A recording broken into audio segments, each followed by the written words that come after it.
My dear friends, first of all, I would like to greet you from the Mission House of the Holy See of the Vatican here in the United Nations. I am very sorry that I could not be with you in person as you gather for this international Spark Forum, Spark for Change, organized by Fondacio Asia, because of a mission here in the United Nations. There are events on these days organized by the Holy See and Caritas International on the global compacts related to migration and the refugee situation. And so through this video, I hope I could share with you a few points which you could deepen in your discussion and your prayer and reflection, and you could also bring to your exposure to different communities. Charles, hi, Mr. Charles Bertil, thank you for your patience, thank you for your understanding. To your team, thank you also for the courage to form young missionaries, especially in Asia. Charles, you sent me some guide questions. I will try my very best to respond briefly to those questions. You have three main points. First is about the Asian landscape. And for those who are not quite familiar with Asia, this point might help. But I cannot present to you a comprehensive and synthetic picture. I would just like, first of all, to tell you that when we talk about Asia, we are not just talking about a geographical space. We are talking about human beings. We're talking about human spaces. And Asia is the biggest continent in the world. 2/3 of the population of the world is Asian. And with migration, Asia has entered different parts of the world.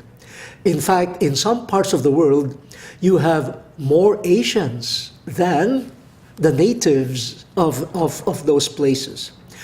It's a humanity, it's a mass of humanity, teeming millions of Asian peoples, characterized by diversity, different languages, different tongues, different cultures and traditions, different religions. That's why in the 1970s, 1974 to be exact, the bishops of Asia, reflecting on the call to mission in Asia, said that being a tiny minority as Christians in this vast continent, our mission of evangelization should be done in the mode of dialogue, a humble living together, a dialogue of life with the cultures of Asia, with the religions of Asia, and the poor of Asia. So that means our mission would happen in intercultural dialogue, interreligious dialogue, and the mission of human social development. Now, in Asia, we see a lot of contemporary trends. I cannot again be exhaustive.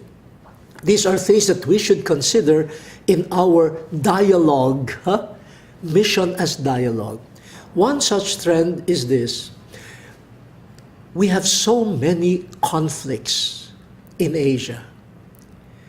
As we talk about globalization, and as we have so many compacts, so many associations of different parts of Asia, we see also many conflicts, ethnic, cultural, religious conflicts, leading to displacements of peoples, leading to this massive number of forced migrants and also of refugees. Coupled with that is the increasing number of peoples of Asia who are considered stateless, meaning no state or government claims them as their own. This leads to new forms of vulnerability, You have no government, official government, to protect you, to guarantee your rights. And so these are people who are prone to exploitation, to new forms of slavery, to human trafficking, human smuggling. This is a very sad trend. However, we also see in Asia different movements inspired by philosophies, religions, and by, changing values. We have a great movements in Asia about the rights of children and women, especially the girl child. We have movements in Asia where human rights and human dignity are being rediscovered. We see in Asia movements where people of different religions are tapping the resources of their respective religions in order to serve humanity, to serve the human being, not because he or she belongs to this or that group, but simply because he or she is a human being. This is a trend. We see also movements promoting the education, the livelihood, the skills training, especially of the poor. We see many protest movements saying no to rape, no to human smuggling, no to exploitation. We also have so many movements that invite us to take care of creation. So as we have many crises, we also see the movements of the Holy Spirit. Another trend in Asia is the growing gap between the rich and the poor.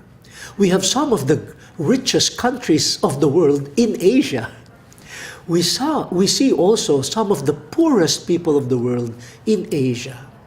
The middle class is shrinking, so there are more poor and fewer rich. But we see that much wealth is generated in Asia. But the question is, where does the wealth go? Is the wealth distributed? Is the work of so many people being shared by so many people too? Or is the wealth generated by many people just benefits a few? This is one area. So we have Asia setting the trend in terms of technological development, even in cultural development, K-pop, our Korean youth, our artists, our fashion designers in Asia, in Singapore, everything, our culinary experts in different parts of Asia. Oh, even this, wow, it's spreading all over the world. This is Asian, So we are becoming trend setters.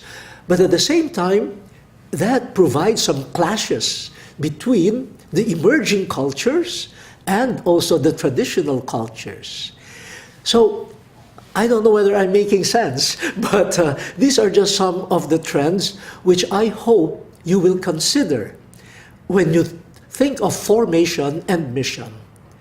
Oh, before I forget, the trend that is called here in Europe or in the United States, the fourth industrial revolution. A revolution that is propelled by the digital revolution. This will have an impact on our view of humanity, values, and human life.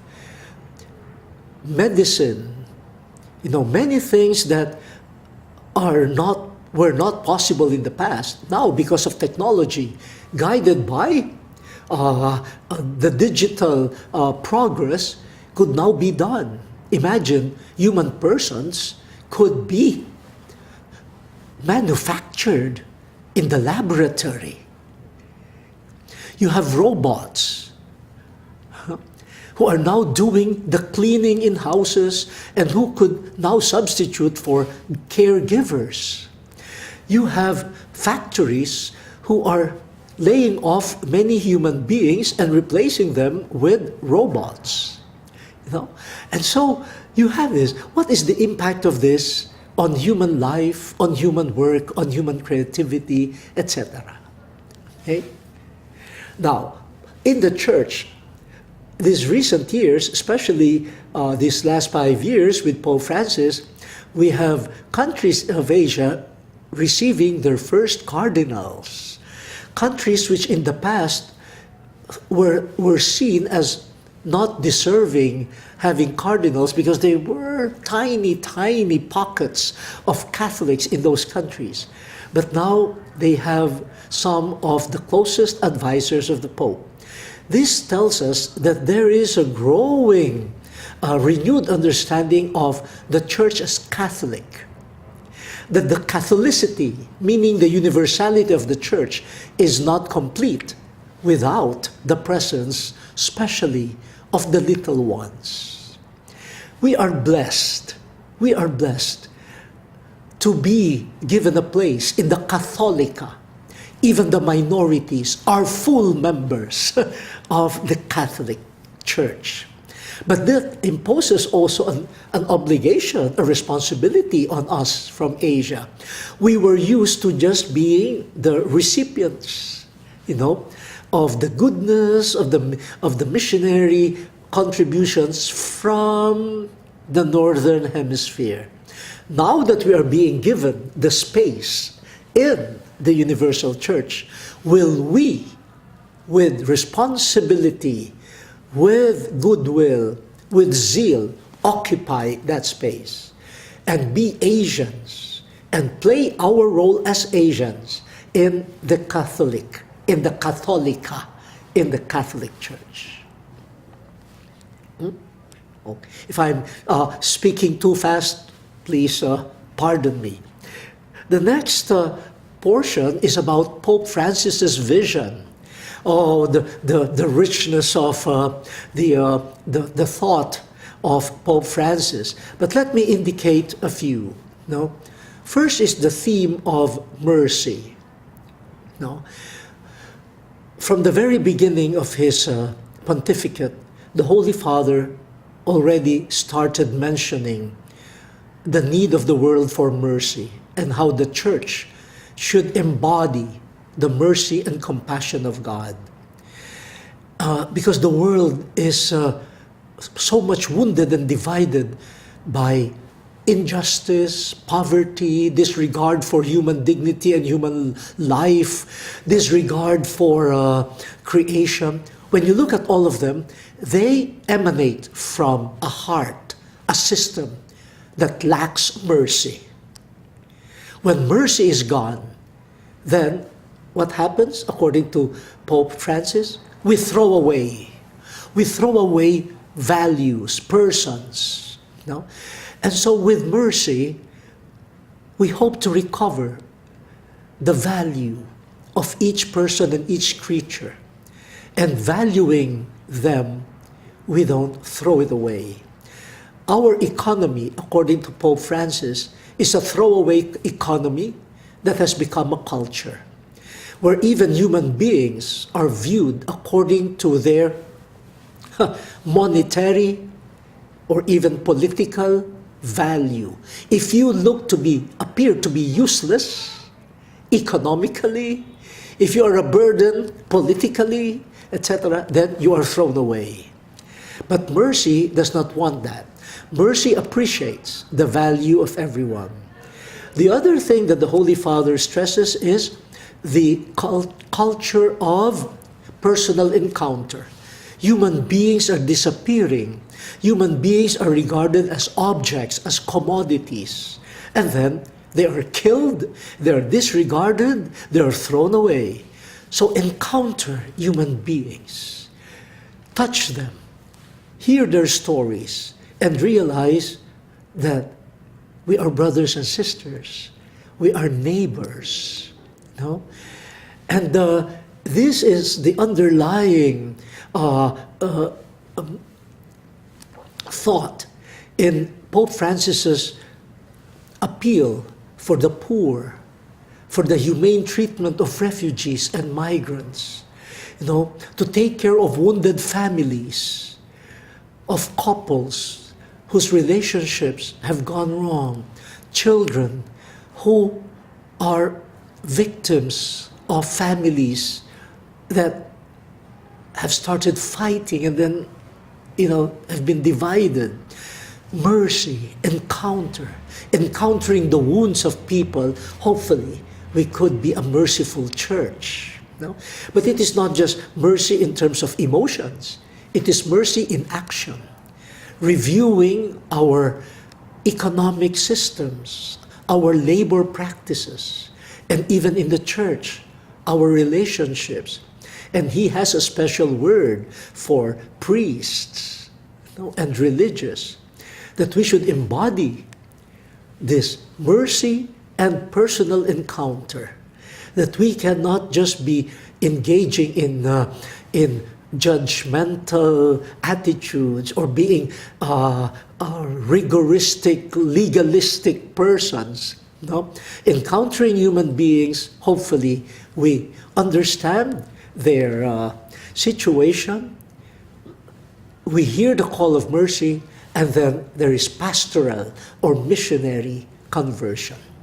Okay? I know there is much more to say about Pope Francis's thought, his latest encyclical on holiness, especially inviting lay people, because all of us are called to holiness. And it is the holiness, discipleship, following Jesus, living in the power of the Spirit in ordinary life. You don't have to be a cleric. You don't have to be a priest. You don't have to be a deacon. You don't have to be a sister or a brother in the religious life. Where you are called to be holy. You follow Jesus in the state of life that you are occupying right now. And finally, to you in Fondacio, you have the gift of formation, especially of the young people, towards mission. No? First, let us not think of young people as problems. They are human beings. They are a gift. Secondly, let us listen to young people. Let them tell us their stories. Let us not complain that they are different from our generation. They should be different. If they are not different, I will be more scared. But if they are different, then that's normal. But I include myself among the seniors, we should not be judgmental towards them. We should not impose our mindset on them. We should allow them to tell us how it is to belong to this generation. And we will realize there is so much woundedness that we could help heal. But there is also a lot of giftedness, grace of the Holy Spirit in the young. Thirdly, formation is not just giving content. Content is important, for without content, there will not be direction also. But the process of formation, especially for our contemporary age, is not just talking, seminar type, classroom type. It is more accompaniment.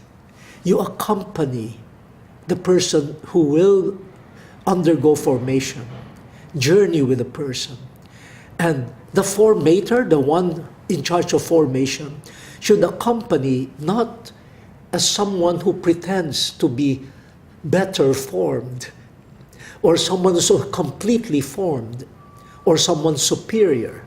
Maybe you have been formed earlier, but the person who accompanies a young foreman must be humble, ready to learn from the youth, and be informed himself or herself as he or she becomes an agent of formation towards them.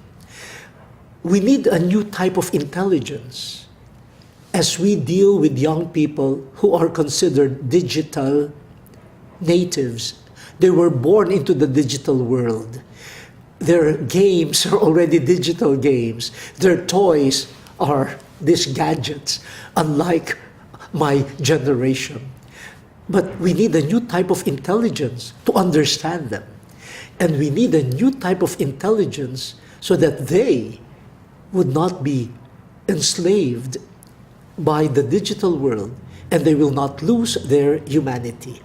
But that is a whole area of journeying with them. So, again, congratulations to all of you on this gathering. I hope this little sharing could spark some discussion on your part. I have not proposed any solution, but I want you to see this world right now. As you see the problems, see the presence of God. Bring hope and awaken that hope in the people whom you are accompanying to become disciples and missionaries. I ask the Lord to bless you, and I ask the Blessed Mother to accompany you during these days. Enjoy your conferences.